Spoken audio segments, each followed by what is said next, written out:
মত সন্ত্রাসের মাধ্যমে যে সমস্ত অধ্যক্ষ, শিক্ষক, ইমাম, খতিব ও ব্যাংকারদেরকে অন্যায়ভাবে চাকরিচ্যুত করা হয়েছে তাদেরকে অবিলম্বে শপথে বহাল করতে হবে। 4. স্বার্থবিরোধী বন্দর বাণিজ্য চুক্তি বাতিল করতে হবে। অন্তর্বর্তী সরকার আমলে দেশের স্বার্থবিরোধী চট্টগ্রাম বন্দর বিদেশিদের হাতে তুলে দেওয়ার চুক্তি, একতরফা বাণিজ্য চুক্তি অবিলম্বে বাতিল করতে হবে। জাতীয় স্বার্থ সার্বভৌমত্বের বিনিময়ে কোনো বাণিজ্য বন্ধু চুক্তি হতে পারে না। অর্থনৈতিক নিরাপত্তা ও কৌশলগত স্বার্থ বিবেচনা না করে কোনো বিদেশি শক্তির সাথে একতরফা চুক্তি করা হলে তা দেশের দীর্ঘমেয়াদী স্বার্থের জন্য ক্ষতিকর।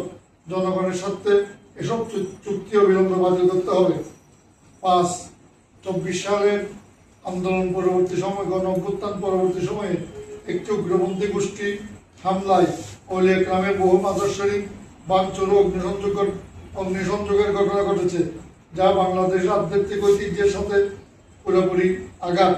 আমরা দাবি জানাচ্ছি পাঞ্জাবের জগতে একটি বিশ্বস্ত নাম শাবাব এথনিক ওয়্যার। ক্ষতিগ্রস্ত মাদ্রাসাসমূহ সরকারি খরচে পুনর্নির্মাণ করতে হবে।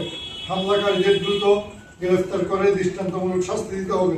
দেশের সকল ধর্মীয় স্থাপনার নিরাপত্তা নিশ্চিত করতে হবে। 6.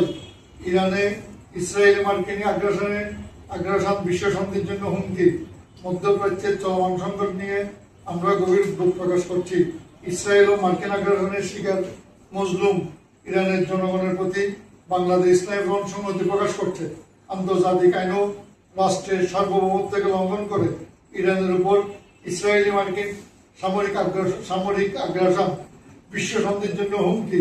আমরা বাংলাদেশ সরকারের পররাষ্ট্র মন্ত্রণালয়ের প্রতি আহ্বান জানাচ্ছি, বাংলাদেশ ঐতিহ্যগতভাবে শান্তিপূর্ণ পররাষ্ট্রনীতির আলোকে আন্তর্জাতিক অঙ্গনে যুদ্ধ ও আগ্রাসনের বিরুদ্ধে দৃঢ় কূটনৈতিক ভূমিকা গ্রহণ করবে